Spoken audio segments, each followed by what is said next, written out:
Pilote Podcast. Pilote Podcast. Écoutez, comprendre, découvrir, voler. Bonjour à tous et bienvenue, très heureux de vous retrouver pour ce nouveau podcast de Pilote Podcast. Aujourd'hui, je suis avec Antonin, flight instructeur. Alors, on va le faire en français, instructeur de vol ou instructeur tout court, ça dépend comment on veut l'appeler. Antonin, bienvenue. Est-ce que tu peux te présenter en quelques mots, qu'on sache un peu qui tu es ? Ouais, salut Nicolas, merci pour l'invitation. Je t'en prie. Alors, je suis Antonin, j'ai 26 ans. Ouais. J'ai commencé ma formation pro là, il y a 2 ans. Ouais. Et j'ai direct enchaîné sur instructeur sans avoir vraiment fini toute la formation parce que après derrière, il faut faire la partie multimoteur, etc. Et ça, je l'ai laissé en stand-by pour faire instructeur à la place. Ouais. Et ça fait 1 an maintenant que je fais l'instructeur. Que t'es instructeur. Ok. Bon, on va parler un petit peu de toi. Comme tu as déjà entendu un peu les podcasts, j'aime bien poser un petit peu les mêmes questions au début pour qu'on connaisse un peu les différentes personnes et les différentes sensations de vol qu'ils ont ou des choses comme ça. Du coup, t'es pilote, c'est pas un secret, on est au courant maintenant. Quel est l'élément qui t'a poussé dans l'aviation de loisir ou pro ? Ça dépend. Est-ce qu'au départ, tu t'es dit, je pars directement dans le pro ? Ou est-ce qu'au départ, c'était du loisir ? Directement dans le pro. Moi, j'ai baigné là-dedans, dans ce monde aéronautique, avec mon père qui était déjà pilote de ligne, maintenant qu'à la retraite. Et ma mère travaillait à Air France du côté au sol, dans les opérations. Et donc, du coup, beaucoup de repas passés avec eux, c'était tourné autour de l'aéronautique. Le bureau de mon père, c'était un peu un musée d'avion. Ouais. Donc puis les premiers jeux auxquels j'ai joué sur ordinateur, c'était aussi des jeux d'avion. Flight Sim. Non, moi c'était plus c'était IL-2 à l'époque. Des avions, j'étais très tourné sur l'aviation de guerre de la Seconde Guerre mondiale. Cette période-là m'a toujours attiré visuellement en tout cas. D'accord. C'est quelque chose qui a été bien accueilli en fait. Oh oui, très bien. Ouais. T'as pas eu de conflit. Pas eu de conflit, non. Important à dire quand même, c'est pas toujours le cas. Donc ça fait combien de temps ? Alors, on va dire que c'est un petit rite chez Pilote Podcast. Ça fait combien de temps que tu voles et allez, quel est ton nombre d'heures aujourd'hui ? Alors le nombre d'heures, je suis à 710 heures. Donc précisément, je viens de remplir mon carnet de vol tout à l'heure. Voilà, à l'heure près. Et j'ai commencé en fait avec du planeur quand j'étais en première, donc c'était en 2015. D'accord. J'ai fait un stage de planeur de 3 semaines, j'ai adoré. Donc là, j'ai vécu ma première expérience de vol solo, assez particulière. Sans moteur. Exactement. Et c'est d'autant plus satisfaisant d'ailleurs. Ensuite, j'ai fait mon premier vol du coup cette fois-ci sur un moteur à piston en 2019. Et après, j'ai continué. Après, j'ai passé mon PPL en 2021 et puis après, j'ai pu arrêter. Et t'as pu arrêter. Ouais. La fièvre a été prise. Quelle place tu donnes dans ton quotidien à ce métier ou à cette passion, entre guillemets ? 100%. Franchement, non, je vais te dire 90, parce que 10 autres % c'est le sport. mais non, ouais, je pense... c'est simple, hein, quand tu vas sur mon Instagram... Tu regardes mes reels, c'est 85% de l'aéronautique. Les discussions, c'est de l'aéronautique avec mes potes. Et comment que ça se gère au quotidien ? C'est pas un frein au final ? Est-ce que il y a des invités qui nous disaient, il y a un moment donné où ils ont une période de rejet, où ils font un stop et ils reprennent ensuite. Est-ce que tu as ce cas de figure, toi, par exemple ? Non, moi pour le coup, en tout cas pour le moment, ça m'a pas touché encore. Toujours à 100%. Ouais. Enfin, à 80%, on va dire, et après, c'est le sport. Tu peux nous parler et développer un peu tes sensations en vol ? Qu'est-ce que ça t'amène ? Qu'est-ce que tu ressens ? Alors du coup, là pour le moment, j'avoue que ça fait 1 an où j'ai pas volé tout seul, où j'ai pas pris un avion pour mon plaisir perso. Donc ça a été toujours basé sur du travail. Donc on va dire que les ressentis sont différents. Si je me base sur ce que j'avais vécu à l'époque, c'est quand même une liberté que j'ai retrouvée nulle part ailleurs, quoi, sérieusement. Et en même temps, c'est quand même rigolo, mais j'aime pas voler tout seul. Ah. J'adore le partager avec quelqu'un. Et pour avoir fait, par exemple, quand tu veux faire ton CPL, avant, il faut que tu fasses une navigation de 300 nautiques.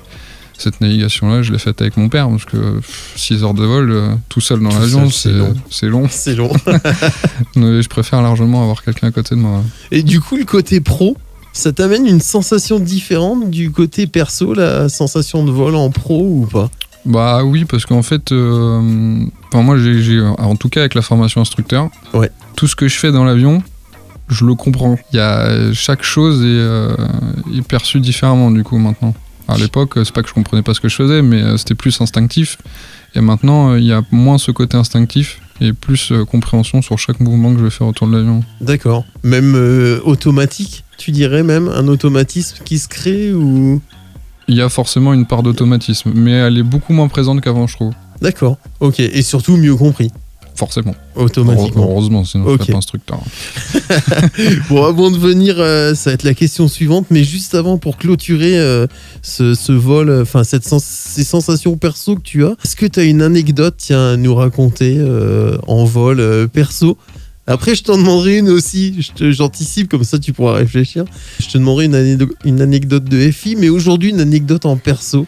Est-ce que tu aurais une anecdote qui te vient comme ça, un truc sympa, un truc fun ou un truc complètement con qui te serait arrivé Vraiment, le premier truc qui me vient, c'est mon premier vol solo en plein air.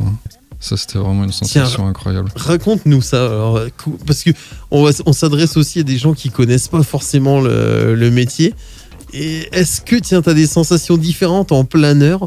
Le fait de ne pas avoir de moteur, moi qui vole sur moteur aujourd'hui, j'aurais peut-être même plus un stress en planeur ou pas? Ouais, je pense que ça, c'est la sensibilité de chacun. Je pourrais pas savoir si toi, tu vas avoir plus de stress ou pas. Moi, perso, j'en ai pas eu. Et la sensation, c'est vraiment, en fait, t'as vraiment l'impression d'être un oiseau pour le coup. Ouais. Et en plus, ce qui est sympa, c'est que parfois, ça arrive, c'est que pour monter en planeur, il faut prendre des ascendances. Ouais. Donc les ascendances, c'est des vents verticaux plutôt. Verticaux, ouais. Et tu fais ça avec les oiseaux. Parce qu'il y a beaucoup d'oiseaux qui montent comme ça aussi. Et c'est comme ça que tu les repères aussi, d'ailleurs, les vents ascendants. Et quand tu es à côté des oiseaux et que tu tournes avec eux, c'est assez rigolo, quoi. T'es vachement plus proche de la nature. Et le bruit, t'as pas ce bruit de moteur. C'est ce que j'allais dire. T'as un bruit de tranquillité quand même. T'as une tranquillité qui est énorme. T'es pas obligé d'avoir un casque à sonoriser. Oui, c'est vrai, au final. Du coup, on fait une parenthèse sur les planeurs, mais du coup, ça nécessite un sens de l'air plus accru, tu dirais, que quand tu voles, quand t'es vol moteur, on va dire, entre guillemets. Non, pas forcément, parce qu'en fait, naturellement, tu t'habitues très vite au plané. Ouais. Et par contre, c'est pour ça que je trouve que c'est une très bonne école de commencer par le planeur et puis après l'avion. Et ensuite d'arriver à l'avion. Parce que toutes ces phases, justement, de vol en plané qu'on peut avoir lors d'une formation, de vol sans moteur, enfin sans moteur, moteur réduit. Moteur réduit, ouais. Tu l'as direct. Ouais. T'as vraiment plus ce manque de jugement, de savoir est-ce que je vais aller là-bas. Non, ça tu le vois de suite. T'as ce sens de l'air en fait qui vient avec le planeur. Mais ça, je suis pas né avec. Je suis un humain, comme tout le monde. Je suis pas né avec des ailes, donc. Tu l'apprends. Tu l'as appris au planeur. Ouais, donc c'est hyper intéressant. En fait, toi, tu conseilles vraiment de passer par la case planeur avant de faire la case moteur. C'est vraiment une expérience vraiment enrichissante. Ok, bon allez, rentrons dans le vif du sujet. TFI, on va dire FI tout le long de la formation, ça sera ça évitera mon accent flight instructor d'abîmer les oreilles de nos auditeurs. Comment devient-on FI? Parce que ce podcast est aussi là pour parler de différents métiers et le but est aussi d'exprimer aux gens qui nous écoutent cette possibilité de devenir FI et par quel chemin on devient FI. Alors il y a plusieurs chemins. Moi je suis passé par la case pro avant, mais je sais qu'il y a des gens qui ont juste un PPL qui peuvent faire FI. Ouais. J'ai plus exactement les prérequis, le nombre d'heures, etc. Mais je crois que c'est aux alentours de 150 heures, tu peux commencer à passer le stage FI. Ok. Après, quand tu es professionnel, du coup, ces prérequis-là, tu les as déjà forcément. Forcément, ouais. Et en plus de ça, t'es pas limité aussi sur les formations que tu peux faire, parce que du coup, quand tu es professionnel, tu peux directement enseigner à des PPL, chose que tu peux pas faire quand tu as une licence PPL. Ok. Tu es limité au LAPL tant que tu n'as pas passé un théorique par ça. Un CPL théorique qui te donnera l'autorisation de faire de la formation PPL. Ok, donc du coup, une fois que tu as cette formation, j'imagine que tu dois maîtriser tout un tas d'autres choses, par exemple le vol multimoteur, hélice à pas variable, où tu peux commencer à être FI sans avoir forcément, par exemple en étant juste qualifié VFR, tout simplement. T'es pas forcément obligé de maîtriser l'ensemble des compétences requises. Absolument pas, non. Justement, après, derrière, quand t'es FI, donc tu viens FI CEP, ce qu'on appelle donc monomoteur, piston. Ouais. Et après, derrière, forcément, si tu veux faire de l'instruction bimoteur, il faudra que tu aies de l'expérience bimoteur. Mais les gens qui sont PPL, généralement, ils n'ont pas d'autres qualifications que la CEP. C'est ça. Et ils peuvent très bien faire instructeur, ça, il n'y a aucun souci là-dessus. Ok, quelle est la chose, toi, qui t'a poussé, qui t'a donné l'envie d'être instructeur? C'est né à partir de quoi? J'ai toujours eu un peu cet attrait à vouloir enseigner les choses dont j'avais connaissance. Ouais. Même à l'école, à l'époque, alors j'étais pas un grand travailleur, mais les peu de choses que je comprenais, quand les gens comprenaient pas, j'ai toujours apprécié aider. Expliquer, ouais. Pendant la TPL théorique, donc la TPL théorique, pour ceux qui comprennent, c'est la licence de pilote de ligne, on passe le théorique d'abord. Et pendant ça, j'ai eu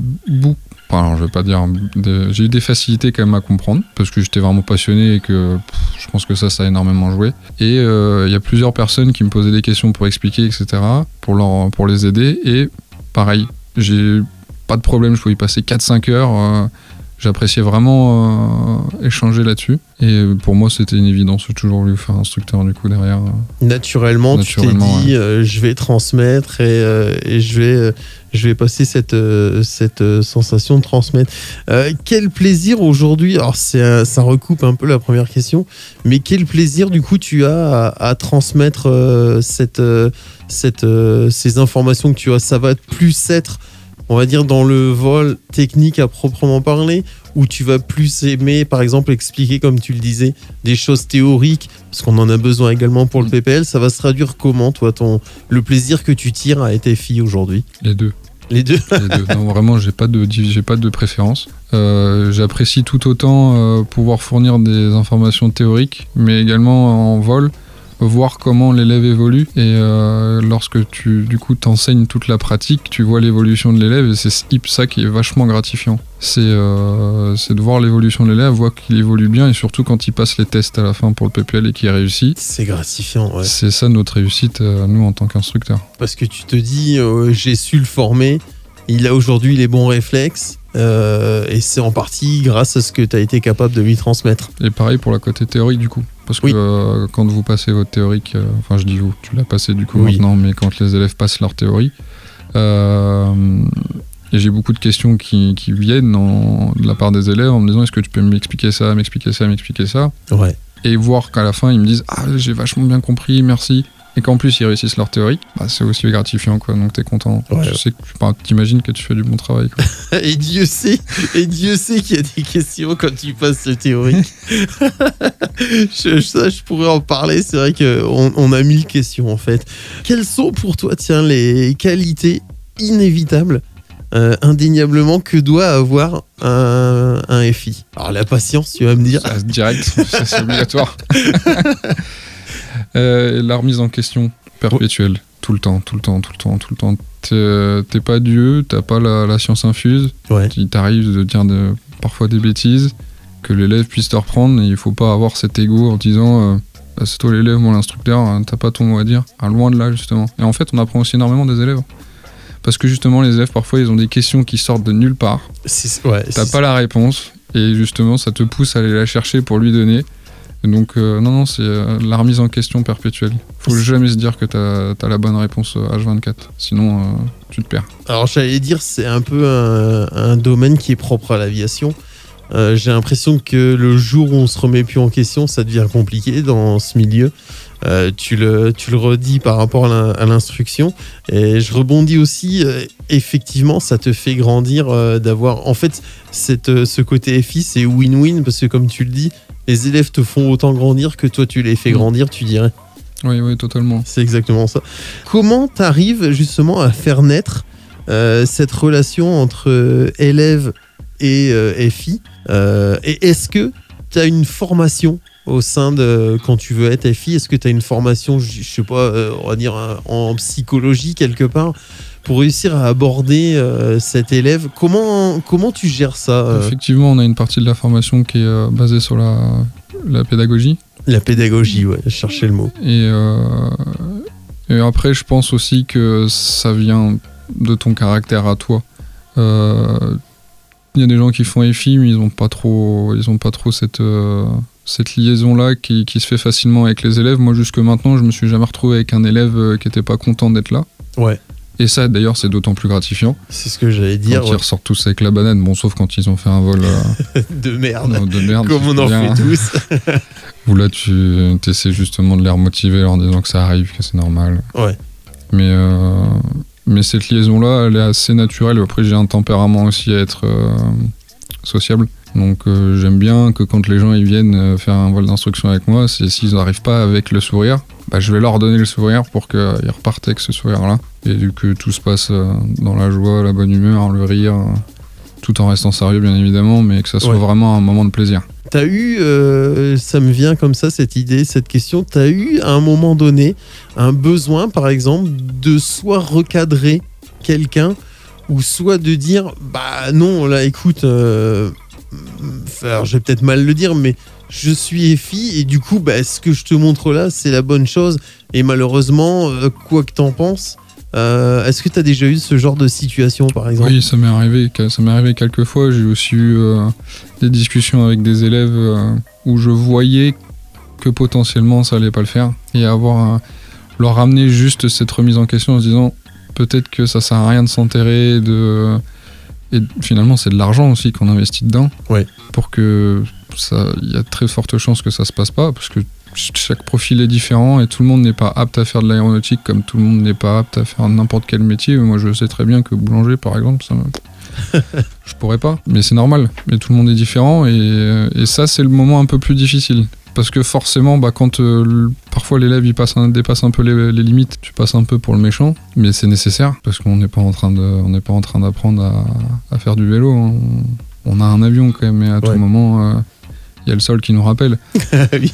Par contre, le plus dur, c'est de faire rendre compte à l'élève que ça fonctionnera pas, quoi. Ouais, c'est ça. Alors, j'insiste un peu du coup, mais du coup, comment on arrive à amener ça à un élève qui finalement lui peut-être croit beaucoup en lui, comme tu dis, a investi quand même une sacrée somme d'argent. Enfin après tout dépend de l'endroit dans la formation où il est.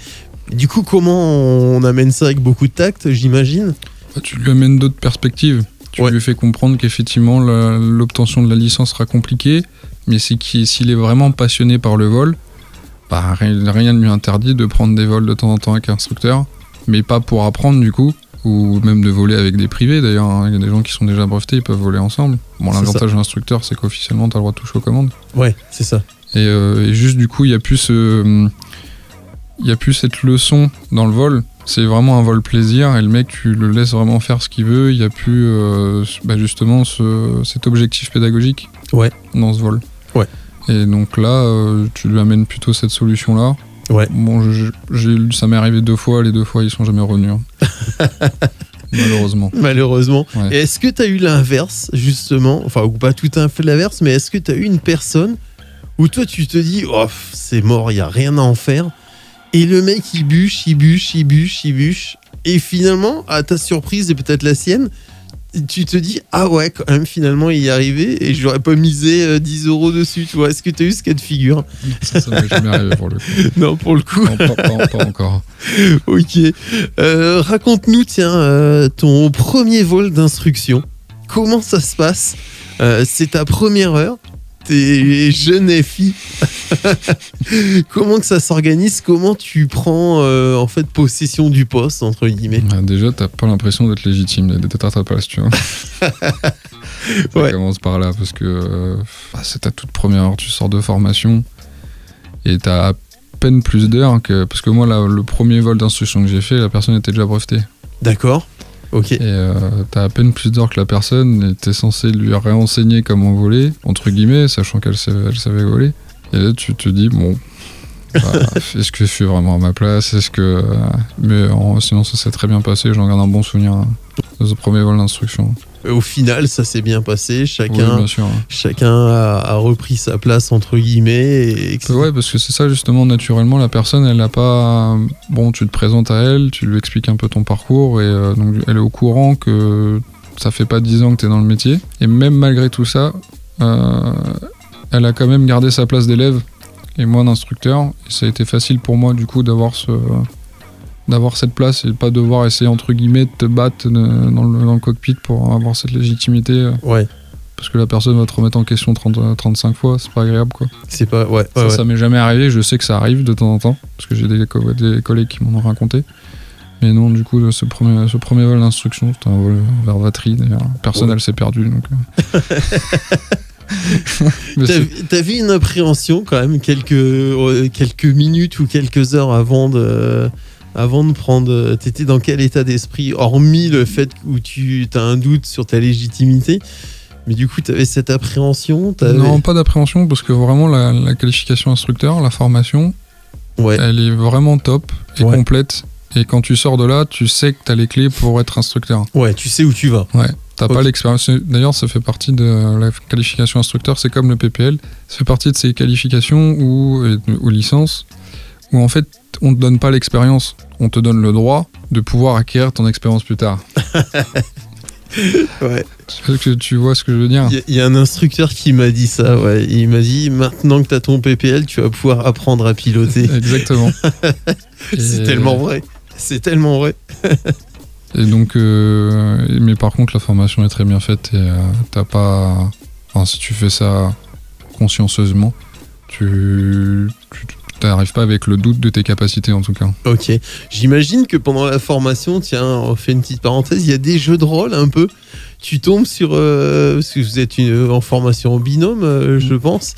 Et ton instructeur joue l'élève. Est-ce qu'il y en a un qui joue l'élève médiocre ? J'adorerais faire ça en fait. Oui, ils se régalent, hein, donc, les instructeurs. Vous êtes quand même paré à presque tous les cas de figure quelque part. Ah oui, mais ils sortent un tas de conneries en vol, c'est hallucinant. Ils ont une ingéniosité, mais ça c'est grâce aux élèves d'ailleurs. Oui, c'est ce qu'ils me disent tout le temps. Ils me disent ce qu'on te fait là en vol, c'est des trucs qu'on a vraiment eu en vol. On a vraiment vu. Et oui, non, ils se marrent. Un exemple, tiens. Vas-y, un truc un peu ouf. Ouais, bah on était en tour de piste basse-hauteur. Ouais. Et l'élève, du coup, l'instructeur, il fait l'élève stressé, etc. Et il coupe la mixture. Pour la réchauffe carbu. Pof. Bon, du coup, je l'ai direct vu. Je l'ai repoussé, j'ai remis la mixture en plein riche. Ouais. Mais tu vois, ça par exemple... et il m'avait expliqué d'ailleurs, l'instructeur, qu'il avait fait le même coup à un autre élève... Instructeur. Et l'élève s'était pas rendu compte. Ah oui. Mais ils étaient en exercice moteur réduit. Il a coupé la mixture. Et l'élève s'en est pas rendu compte. Et au moment de la remise des gaz, l'instructeur il a dit bah non, ça va être compliqué là. Ouais, pour le coup, on explique pour ceux qui ne savent pas, mais du coup, quand on coupe la mixture, on arrête le moteur, hein, globalement. Globalement, l'essence n'arrive plus. L'essence n'arrive plus, donc pour refaire une remise de gaz, c'est un peu compliqué.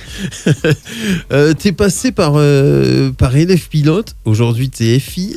Est-ce qu'il y a des choses où tu t'es dit, oh, tiens, ça c'est le genre de choses qu'on m'a fait en tant qu'élève pilote que je ne referai pas à mes élèves, ou des choses où tu te dis ça par contre on me l'a fait et j'en fais le serment de le refaire parce que ça m'a amené quelque chose et ça a été très bénéfique pour moi. La remise en question, ça c'est horrible quand t'as affaire à un instructeur où tu te rends compte que l'information qui est donnée n'est pas la bonne et il n'y a aucune remise en question, où il te dit bah non, c'est toi qui as faux.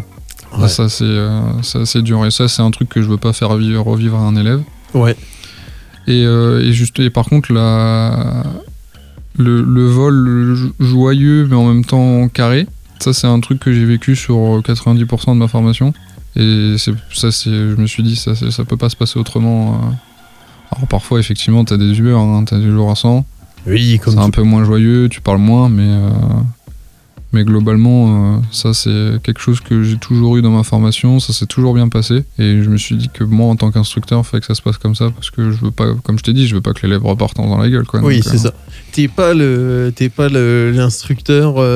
Moi, je sais que l'un des premiers vols découverte que j'avais fait, j'étais tombé sur un instructeur très rigoureux. Et sur le coup, ça m'avait, malheureusement, ça m'avait pas donné forcément envie de poursuivre. T'es pas sur ce type d'instructeur-là, un petit peu plus vieille école, on va dire, entre guillemets. Non, alors j'ai quand même mes points sur lesquels je suis intransigeant. Ouais. Mais par contre, je vais pas te crier dessus dans l'avion, je vais pas te dire de manière froide. Je vais te le faire remarquer, avec des blagues aussi parfois, justement, pour montrer que c'est pas grave, mais il faut quand même faire attention. Ouais. Mais non, enfin, je suis pas. En tout cas, je pense pas être désagréable. Enfin, le seul moyen de le savoir, c'est que si tes élèves reviennent, et ils reviennent, c'est ça. Donc ça va. Quand ils reviennent, ça va.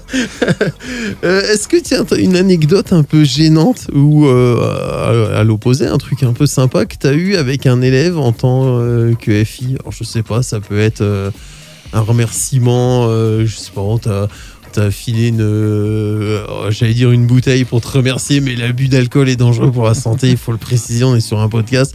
Mais je sais pas, est-ce que t'as eu ce genre de truc comme ça ou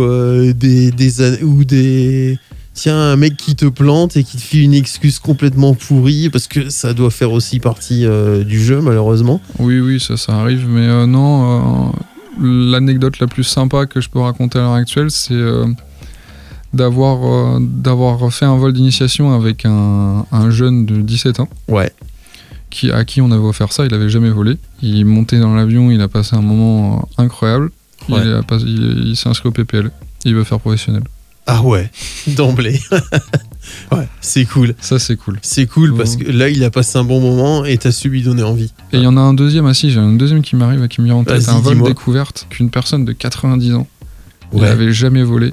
C'était son premier vol. Donc déjà, pour le faire monter dans l'avion, c'était assez sportif. Et une banane pendant tout le vol.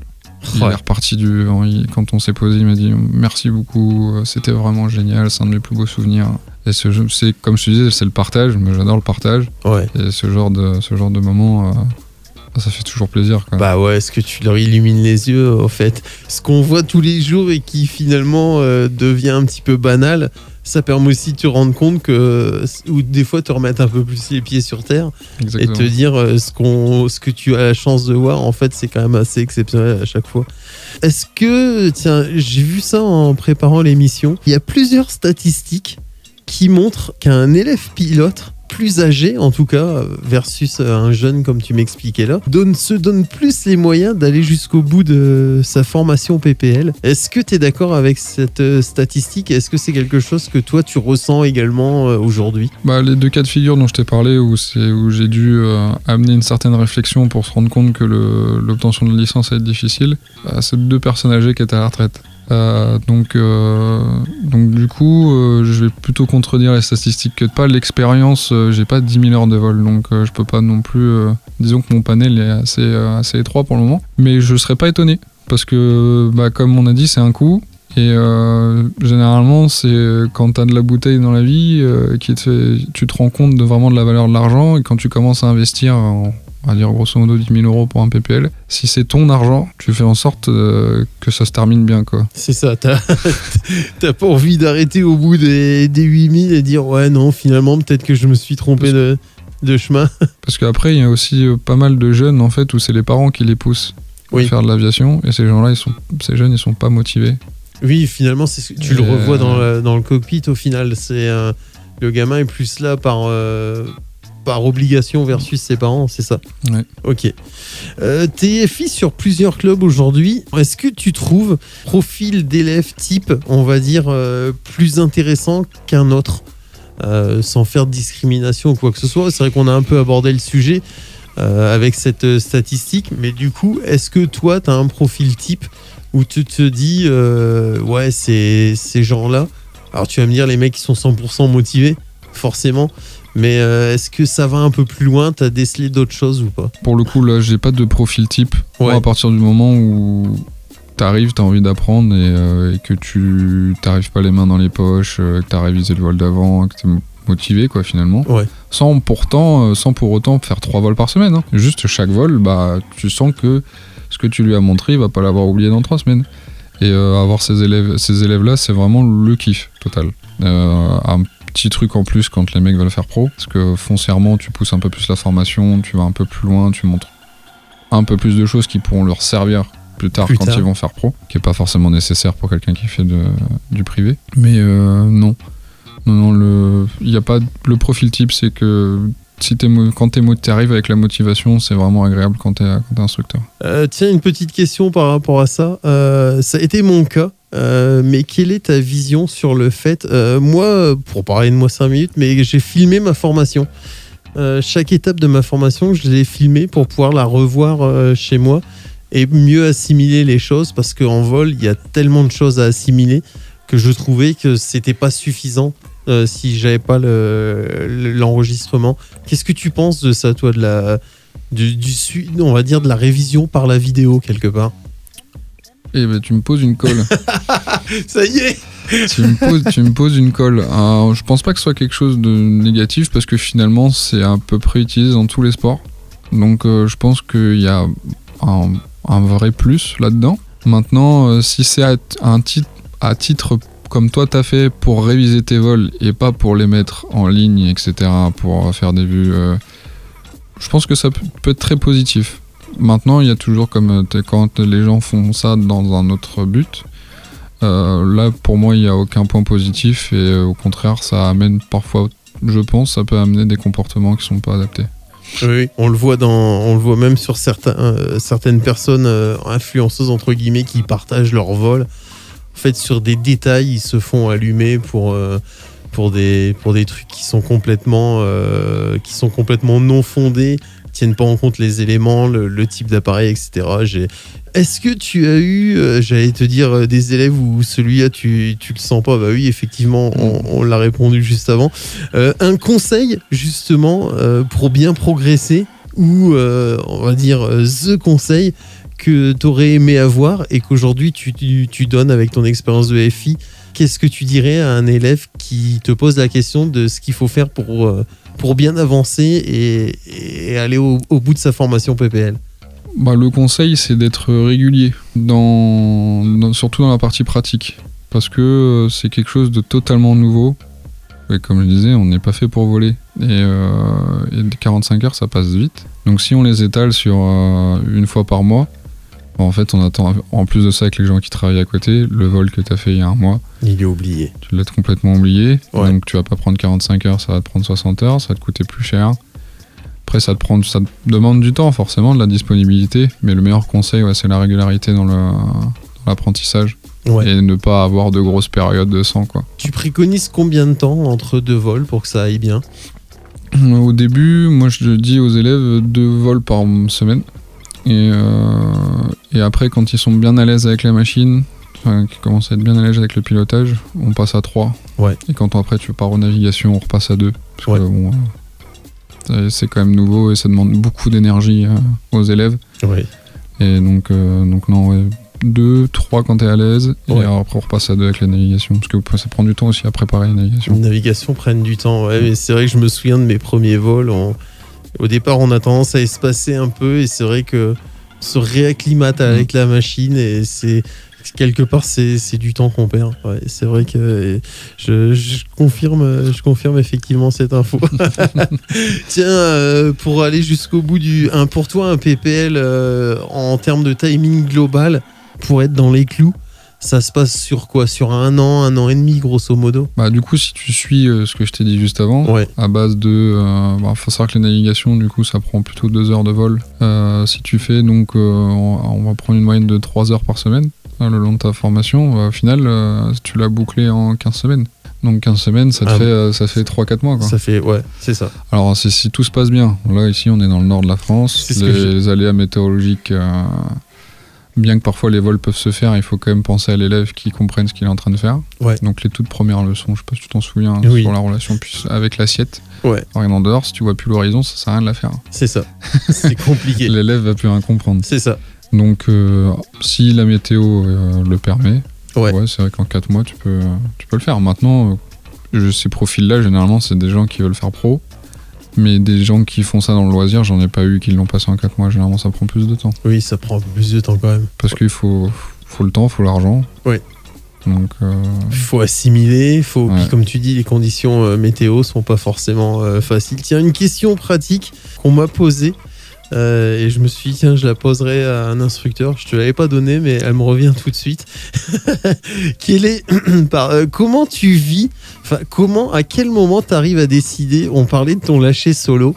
C'est quand même une énorme responsabilité que vous avez en tant qu'instructeur. Je sais pas si tu as eu aujourd'hui le cas de figure où tu lâches un élève. Mais moi, ce qui m'épate, c'est à quel moment, comment vous arrivez à vous dire c'est le bon moment et tu laisses partir le mec en l'air sans plus aucune possibilité d'interagir. Ça se vit comment, tiens, ça? C'est le comportement de l'élève.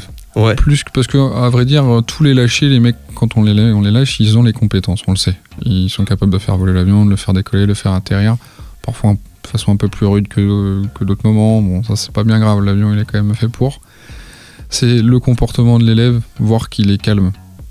Qu'il va être capable. En fait, c'est ça, quand tu fais le premier lâcher solo, c'est de savoir que si jamais il y a une panne, il va ramener l'avion. Et ça, c'est dans le comportement surtout, plus que dans les compétences. Mais du coup, et toi, tu te dis, par rapport à ça, il n'y a aucun moment où tu t'es dit, ou enfin, je sais pas, une petite inquiétude au fond de toi quand tu lâches un élève? T'as toujours une petite inquiétude. Être sûr à 100% sur un élève, généralement, c'est qu'il y a un aspect, on va dire, entre guillemets, sentimental. Je parle pas d'amour ou quoi que ce soit, hein, mais une attache qui fait que tu vas pas remettre en question ton élève. D'accord. Et il faut toujours remettre en question ce que tu as appris à l'élève. Ouais. C'est ce que je te disais au début.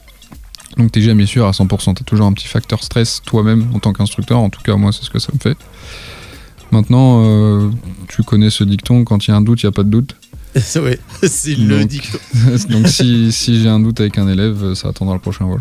Et en cas de figure où vous êtes joignable, entre guillemets, si vous êtes formé, vous avez cette capacité de gérer, de rassurer un élève via la tour ou une radio, s'il venait à t'appeler en disant je suis inquiet, je sais pas quoi. Est-ce que ça pourrait arriver un cas de figure comme ça? C'est déjà arrivé. C'est déjà arrivé? Pas à moi. Ouais. Mais j'ai déjà eu des retours d'expérience là-dessus. Et alors ça se passe comment? Bien, vu qu'ils l'ont raconté. Donc oui. C'est que ça s'est bien passé. Maintenant, on n'est pas formé à ça. Par contre, ça c'est un cas de figure auquel on n'est pas formé. Ouais. Parce que je pense que ça reste très très rare. Ouais. Malgré tout, heureusement d'ailleurs. Si ça t'arrivait, l'idée c'est d'être le plus calme possible, de le rassurer un maximum, et surtout toi dans ta voix, justement d'avoir ce ton rassurant, pour essayer de faire redescendre la pression chez l'élève. Et après, à la limite, le guider jusqu'au bout, hein, comme si tu étais un pilote automatique, sauf que c'est l'élève qui pilote. Ouais. Et tu lui dis réduction de la puissance, oublie pas ton assiette, comme ce qu'on ferait finalement si on était dans l'avion. Comme s'il était à côté. Ouais. Après, une fois qu'il est posé, faut nettoyer l'avion, parce qu'à mon avis... c'est vrai. Il y a des grandes phases de stress, quoi. Ouais, c'est vrai, mais c'est quand même un élément important quand même dans sa vie de pilote, ce passage solo. Aujourd'hui, avec les éléments dont on parle, je reviens à cette petite question un peu nature et pollution. C'est vrai que j'aime bien la poser à mes invités parce que ça amène différentes façons de voir les choses et différentes réalités et visions. Comment tu vois l'avenir, notamment de ton poste de FI versus ça? Et puis, on va parler aussi d'aviation générale. Quelle est, toi, ta vision sur l'aviation générale versus la pollution? Alors, on parle beaucoup d'avions électriques. Est-ce que c'est quelque chose auquel, toi, tu crois? Comment tu vois ça, toi? Bon, alors si tu parles aux passionnés, ça m'embête un peu. Parce que c'est horrible, mais le bruit du moteur, c'est ce qui fait son charme. Ouais. Si on prend le cas d'un Spitfire, par exemple. Du planeur. Oui, mais ça fait quand même son charme sur l'avion. Ouais. Tu prends un Spitfire, tu l'entends. Le moteur est différent et c'est beau. Après, par contre, la transition, elle est nécessaire. Elle est hyper importante. Sans rentrer dans les détails du pourcentage de pollution qu'on émet dans l'aéronautique, c'est pas du tout le cas, mais de toute façon, même si c'était que 1%, c'est toujours 1% en moins, quoi qu'il arrive. Ouais. L'avion électrique sur les longs trajets, je me dis que ça va être compliqué pour le moment. Par contre, pour les vols d'instruction, on est bien parti, pour les locales. L'avion électrique également pour la voltige. Je trouve que ça peut être une bonne solution, parce que la voltige, les vols durent jamais plus de 20 minutes. Donc ça, c'est une bonne chose aussi. Après, pour les longs trajets, à mon avis, il va falloir voir une autre solution, peut-être l'hydrogène. Ouais, après, le poids est un facteur problématique, a priori, au niveau de l'avion à hydrogène. Mais c'est vrai que, toi, tu vois plus pour l'instant, dans un avenir proche, l'électrique pour le vol d'instruction. Et en fait, tout ce qui est... Alors, de mémoire, c'est 1 heure...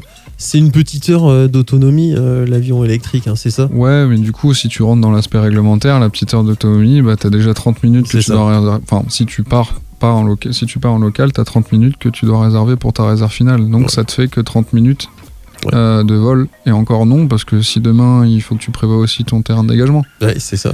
Si ton terrain de départ, il ferme pour X ou Y raison, eh ben là... Là, t'as intérêt de prier fort. Hein. Là, t'as intérêt de prier fort. Ouais, c'est vrai que aujourd'hui, c'est la limite de ce type d'appareil. Même si on a des avions qui, au final, polluent de moins en moins.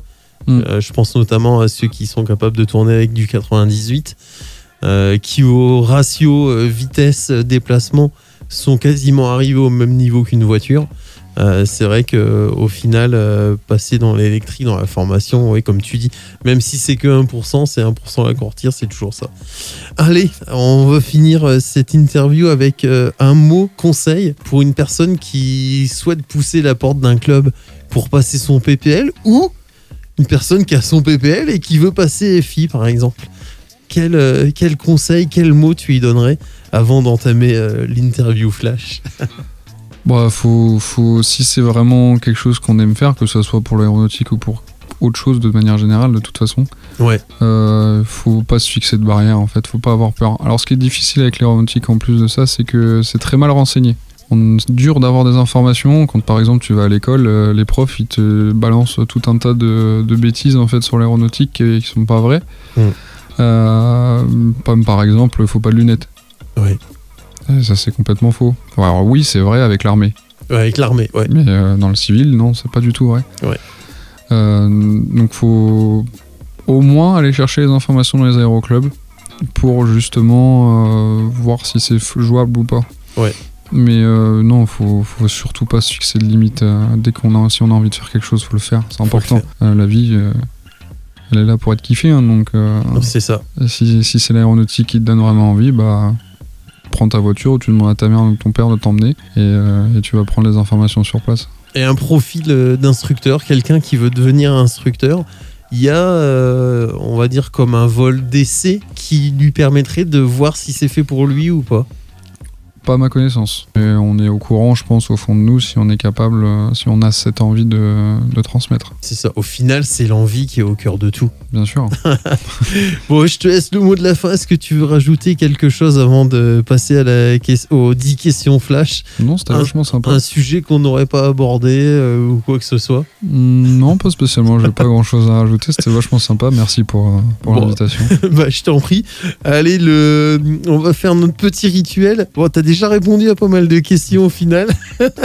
Mais on va passer sur les 10 questions flash qui sont connues. Parce que finalement, les invités à chaque fois ont réécouté l'émission, donc ils ont pu les travailler auparavant, mais c'est pas grave parce que ce qui nous intéresse, c'est leur façon, c'est leur réponse. Ça nous permet de dresser un petit peu le portrait type de notre invité. Allez, c'est parti. La première question, c'est Boeing ou Airbus? Airbus. C'est européen, c'est chez nous. Voltige ou vol promenade pépère? Voltige. Ah ouais. GPS, VOR ou carte? Carte. Il aime le défi. Du coup, moteur, réacteur ou turbine? Turbine. Ouais. Vent de face ou travers? Travers. T'es joueur jusqu'au bout. VFR ou IFR? Ah tiens, je me pose une colle là-dessus. Je veux dire IFR. Allez.